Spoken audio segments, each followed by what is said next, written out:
Anusappel. Was een hoogspringer die was bij de Olympische Spelen. Hoe kan het? Aan het hoogspringen. In Taiwan. Hij is nog nooit Olympische Spelen geweest. Nee, in 2026. Nee, zegt er was. Dat klopt nog hoor. Nee, komt nog. Maar in ieder geval. Dit is een toekomstplan. Ja, dat weet niet heel vaak, maar goed. En die kerel die zit zijn sport op in zijn hotel. En die denkt, oh ik ben zo alleen hè. En dan ook een hoedje nemen. En dus ik een hoer bij hem op de kamer. En Tyrip. Ik ben nog gewoon oud. En die kerel die wil een hoedje een beetje, weet je. En Ja, weet niet. Toch? Je weet wel. ja, een beetje neuken en zo. En hoedjes zeggen Hashimo, Hashimo. Hé Rob, jij moet weten wat dat betekent. Hè? Ik heb geen idee, man. Luistert die kerel zo of niet?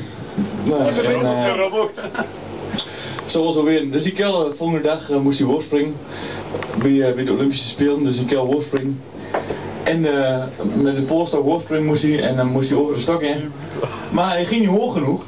Dus die stok die geeft eraf. En het hele publiek allemaal Hashimo, Hashimo. Maar zo of niet? En die kerel aan zijn manager vraagt, wat betekent Hashimo nu? Hij zegt, een gaatje hoger. Maar is dat goed voor u niet?